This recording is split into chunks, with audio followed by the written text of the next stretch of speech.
자, 우리 말씀 보겠습니다. 신약 성경 156쪽입니다.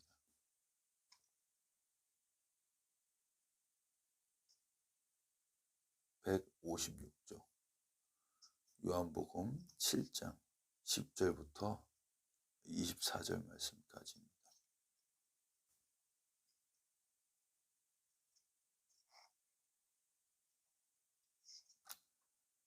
(7장 10절부터 24절 말씀까지입니다. 다 찾으셨으면 한 절씩 돌아가면서 읽겠습니다.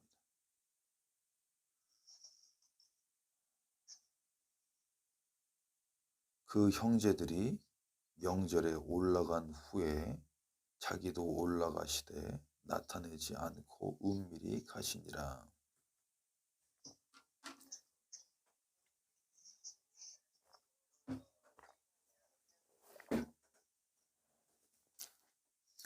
예수에 대하여 무리 중에서 수군거림이 많아 어떤 사람은 좋은 사람이라 하며 어떤 사람은 아니라 무리를 미혹한다 하나.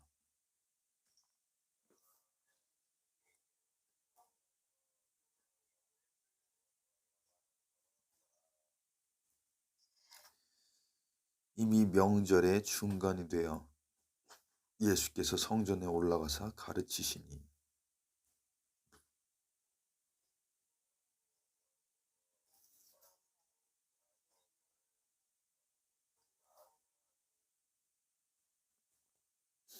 예수께서 대답하여 이르시되 내 교훈은 내 것이 아니요 나를 보내신 이의 것이니라.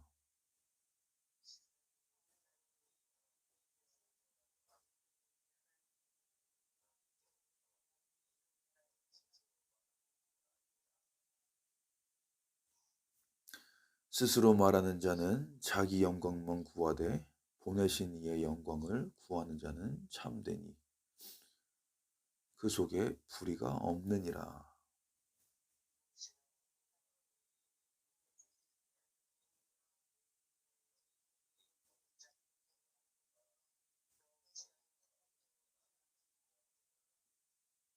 무리가 대답하되 당신은 귀신 들렸도다. 누가 당신을 죽이려 하나이까?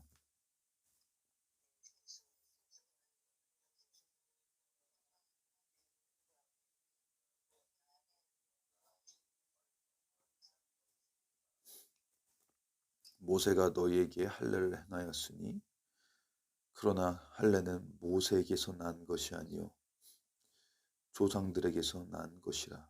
그러므로 너희가 안식일에도 사람에게 할례를 행하느니라.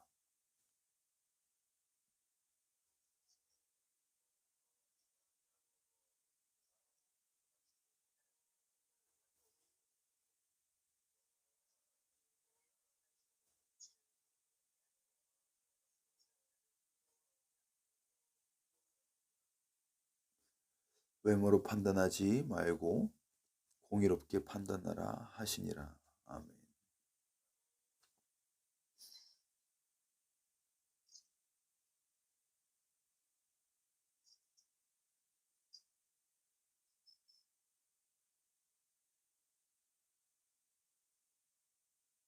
할렐루야. 오늘도 함께 하나님을 예배하시는 저 여러분 한 분 한 분 영과 홍과 육 가운데 10년 가운데 하나님의 놀라운 은혜와 축복과 형통함이 임하기를 주님의 이름으로 간절히 축원드립니다.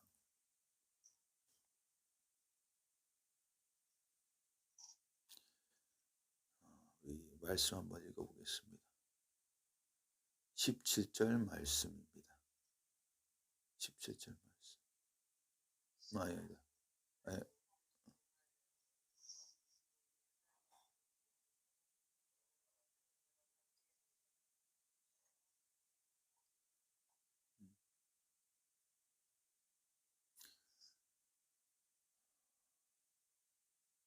자, 또 18절 말씀도 한번 읽어보겠습니다. 시작.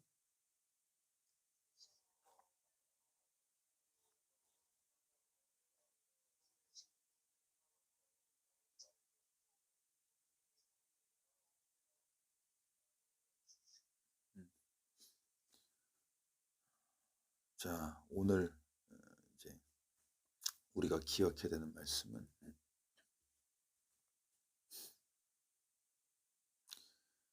자, 하나님의 말씀, 하나님의 뜻, 무엇이 참되고 무엇이 참되지 않은지 분별하는 기준입니다. 무엇이냐면은, 자, 스스로 말하는 자는 자기 영광만 구하되 보내신 이의 영광을 구하는 자는 참되니 그 속에 불의가 없느니라.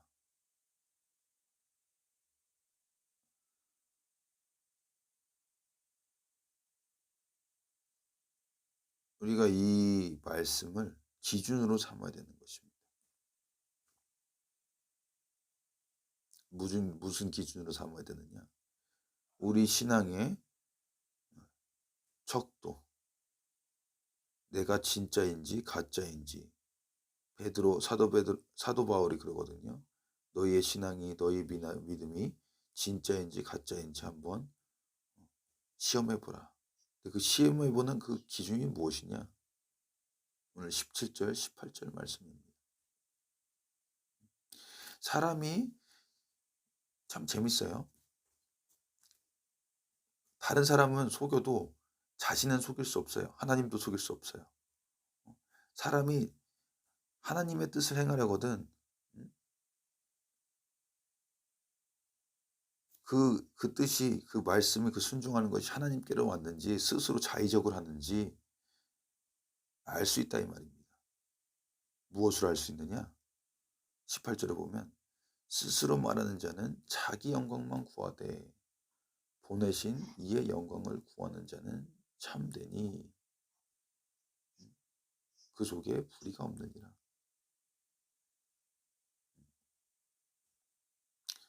이 본문의 배경하고 섞여서 말하면은 좀 길지만, 제가 오늘 이 말씀드리는 거는 예수님께서 말씀하신 의도만 그냥 따서 말씀드리는 거예요. 우리가 신앙생활할 때 어떤 자세를 해야 되는가. 오늘 본문은 무엇이냐면은 7장 시작하면서 형제들이 형제들에게 말을 하잖아요. 자, 세상에서 자기의 입신양면을 하려면은 사람들이 많이 있는 곳에 가서 자기를 나타내라. 기적을 하고 설교를 하고 그 멋있게 스피치를 해가지고 사람들의 마음을 사로잡아가지고 뭐 왕이 되든지 뭐 정치인이 되든지 하여튼 어떤 무리의 리더가 돼야 되지 않겠냐. 아직 이 형제들이 예수님의 그 친형제들이 예수님의 그 목적, 삶의 이유 잘 몰랐잖아요. 왜 왔는지 하나님의 뜻도 모르고 때도 모르고 그렇게 얘기했어요. 이것도 그러고 예수님을 찾아 죽이려는 그 이스라엘의 지도자들 굳이 갈 필요는 없잖아요. 보면 오늘 본문에 보면 이제 이 유월절, 초막절 중간쯤에 초반에 안 오니까는 이제 경기가 많이 풀렸겠죠. 중간쯤에 가서, 왜냐면 이제 유대 지도자들이 예수가 보면은 보고하라고 이제 이제 어명을 내렸겠죠. 중간쯤 되니까 안 나타나니까 안 오는가 보다 우선은 많이 이제 이게 느슨해졌을 거란 말이에요. 그러니까 성전에 가셔가지고 얼마나 경계가 삼엄하면 일반인들도 대놓고서 예수님에 대해서 이야기를 못했어요. 왜요? 보면은 유대인들을 크게 두려움으로 드러나게 그에 대하여 말하는 자가 없더라. 그러니까 중간쯤 되어 예수께서 성전에 올라가서 가르치시니 유대인들이 놀랍게 여겨되 이 사람은 배우지도 않고 어떻게 글을 아느냐. 이거는 예수님께서 알 수 있는 이유는 그겁니다. 백문이 불여일견이라. 맹모 삼천지교라고 하잖아요. 아이라기보다 그 어떠한 사람이 무엇을 보고 배우느냐에 따라서 틀리다. 예수님께서는 보고 배운 거는, 이 땅에서 보고 배우신 거는 목수의 일밖에 없어요. 그렇잖아요. 아버지 밑에서 목수의 일밖에. 그런데 백문이 불여일견이라 하는 것은 무슨 뜻이냐? 태초에 요한복음 1장 1절에 보면 태초에 말씀이 계시니라. 이 말씀이 천지가 만들어지기 전부터 하나님과 함께 계셨고 하나님께서 이 말씀을 이 창세기 1장과 1절 결합해서 읽어보면 이 말씀이 어? 하나님이 이 말씀을 통해서 만드시고 쭉 이게 풀리는 겁니다. 요한복음 1장과 창세기 1장을 보면은. 그렇기 때문에 예수님께서 배우지 않고 글을 실제적으로 예수님께서 글을 안 배우시 못 배우셨을 수도 있어요. 뭐 이제 율법만 이제 외운 거죠. 그냥 성인식을 하기 위해서. 배웠을 수도 있고. 근데 그건 중요한 것이 아니라 아무리 배운다 쳐도 그냥 지식적으로 배우는 거하고 보는 거하고는 하늘과 땅이 다른 것 같이 어마어마한 차이가 있는 것입니다. 그렇기 때문에 예수님께서 뭐라고 말씀하시냐 16절에 내 교훈은 내 것이 아니다. 나를 보내신 이의 것이다. 왜냐하면 예수님께서는 성부 하나님께서 어떤 일을 하고 계셨는지 만세 전부터, 만세전이라는 것은 이 우주의 시간 개념이 만들어지기 전부터 옆에서 보셨기 때문에 그렇게 말씀을 하실 수가 있는 거예요. 그러면서 이제 나오는 것이 바로 17절, 18절입니다. 왜 이런 말이 나오느냐? 자, 22절, 23절 한번 읽고 넘어갈게요. 자, 22절, 23절 한번 읽어보겠습니다. 시작.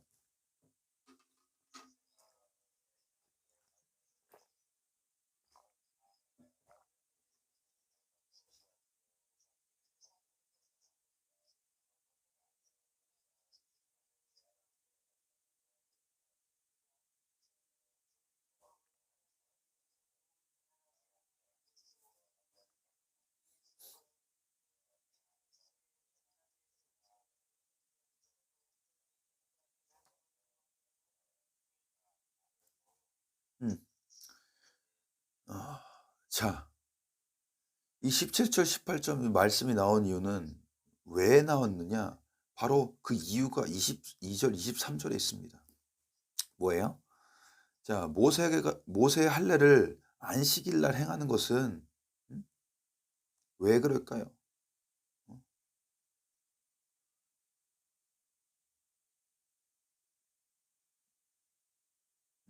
모세의 말을 지키려고 하나님이 정하신 그 쉬는 날에도 할례를 하면서 왜 너희는 안식일 날 내가 사람을 살리는 일을 행한다고 해서 나를 죽이려고 하느냐? 나는 모세보다 높은 사람인데 왜 나는 지금 사람의 생명을 살리는 일을 하려고 하는데 너희는 나를 자꾸 죽이려고 하느냐? 안식일 날 아무것도 안 하는 날이 맞지만 안식일에 소가 구덩이에 빠지면 너희는 꺼내지 않느냐? 그래서 예수님께서 비유를 그러니까 이런 얘기하면서 말씀하시는 거예요. 자, 그러면 이제 이해가 되시는지 모르겠어요. 그러면 17절, 18절의 말씀을 보면은 예수님께서 얘기하고 싶은 그 본질은 뭐냐, 핵심은 뭐냐면은 너희가 아직도 하나님을 모른다 이 말입니다. 하나님께서 원하시는 게 무엇인지 모른다 이 말입니다. 너희는 하나님을 섬기고 하나님의 율법을 이마박에 메고 손바닥에 메고 온몸에 두르고 하는데 온몸에 하나님을 예배한다는 그 상징을 두르고 살지만 하나님을 아직도 모른다 이 말입니다. 너희는 금식을 한다고 치지만은 너희는 그 금식하는 티를 팍팍팍 내면서 자기의 영광만 구한다 이 말입니다. 너희는 금식을 하는 게 흉악한 억압을 끊어버리고 자유를 주고 치료하고 회복하고 하려고 하는 게 아니라 너희의 영광만 구한다 이 말입니다. 예수님께서 둘려가지고 다 얘기하시는 니고데모에게 했던 그 똑같은 이야기들이에요. 너는 이 이스라엘의 선생이라고 하면서 랍비라고 하면서 어떻게 거듭나는 것도 모르냐? 네가 지금 그것도 모르면서 어떻게 누구를 어디로 인도한다고 치고 장님을 이끌고 가는 건 똑같구나 하면서 그 말씀하시는 거예요 지금. 성전에서 얘기하는 거잖아요. 이 말하는 거는 거기에 제사장들 다 있잖아요. 서기관들, 율법 바리새인들 다 있어요. 뭐예요? 제사들이잖아요. 제사가 뭡니까? 하나님 예배하는 거잖아요. 근데 예수님께서 말씀하셨잖아요. 그리심산도 아니고 예루살렘도 아니고 하나님께서 예배하는 한 사람을 찾고 있는데 누굴 찾으시냐? 영과 진리로 신령과 진정으로 예배하는 사람을 찾고 계신다. 너희는 진리가 뭔지도 모르고 영이신 하나님이 영이신 것도 모르고 그냥 맨날 날마다 하루 종일 소만 잡고 있구나. 그 소 잡아서 뭐 할 거예요? 하나님께서 말씀하셨잖아요. 다윗에게 성전 나한테 필요 없다. 하나님께서 그 사울에게 말씀하시잖아요. 나는 그 기름과 그 제사 번제 필요 없다. 나를 알고 나를 경외하고 나의 뜻을 순종하는 사람. 다윗에게 칭찬했던 이유 뭐예요? 나의 마음에 합한다. 그 이유가 뭡니까? 다윗이 하나님과 동행했기 때문에 동행. 하나님에게는 정확히 이야기하면은 성전도 필요 없고 예배도 필요 없고 헌금도 필요 없습니다. 왜요? 다 하나님에게 속한 건데 무슨 누가 뭐 예배를 드리고 무슨 헌금을 하고 무슨 어? 그게 필요하단 말입니까? 하나님께는 하나님의 뜻에 같이 합하여서 친밀한 교제. 조영기 목사님이 얼마 전에 돌아가셨는데 매일 이게 조영기 목사님이 강조하셨던 게 있어요. 성령 하나님을 모셔드리고 인정하고 환영하라고. 사람들이 조영기 목사님에게 이게 항상 질문했던 거. 사람들의 그 관심은 그거 항상 이적과 기적. 항상 물어봤던 거예요. 조영기 목사님, 당신은 그 이적과 기적 나타나는 게 기도를 많이 해서 은사를 받았습니까? 그런 거 물어봐요. 조영기 목사님 말씀하신 거, 내가 하는 게 아니고 성령 하나님께서 때에 따라서 은사를 나타내시는 거라고. 그거를 또 이제 말씀하고 연결해 보면은 이겁니다. 사역자가 내가 능력이 있어서 뭐 치료한다. 내가 능력이 있어서 뭘 한다. 기적을 일으킨다. 내가 능력이 있어서 기도가 응답된다면은 조심해야 돼요. 왜요? 18절에 예수님께서 경고하고 계세요. 스스로 말하는 자는 자기 영광을 구한다. 보내신 사람의 영광을 구하는 사람이 진짜다. 마찬가지입니다. 다른 사람 할 것도 없고 이 기준을 저와 여러분 스스로에게 대봐야지 우리가 하나님 앞에 설 수가 있는 것입니다. 믿으십니까? 오늘 중구난방으로 이제 배경부터 쭉 해가지고 한 바퀴 도느라고 좀 쉽지 않았을 수도 있어요. 그러나 우리가 기억해야 되는 것은 무엇이냐? 17절, 18절 말씀입니다. 정말 이 성경 말씀을 읽고 하나님의 뜻을 행하려고 한다면은 그 교훈이 하나님께로 왔는지 아니면 사람에게서 왔는지 알 수가 있는 것입니다. 믿으십니까? 그래서 우리도 언제나 우리의 생각을 말씀에 고정해야 되는데 항상 영적인 전쟁이 있는 것입니다. 내가 하나님의 말씀에 하나님의 영광을 구하며 살려고 하는 것인지 아니면은 나의 욕심을 위해서 살려고 하는 것인지 분별하게 되는 것입니다. 그래서 오늘 하루도 저와 여러분은 정말 무엇보다도 마음을 지키고 생명이 나오는 그 마음을 지켜서 하나님께 더욱더 칭찬받고 하나님께 더욱더 나아갈 수 있는 저와 여러분이 될 수 있기를 주님의 이름으로 간절히 축원드립니다.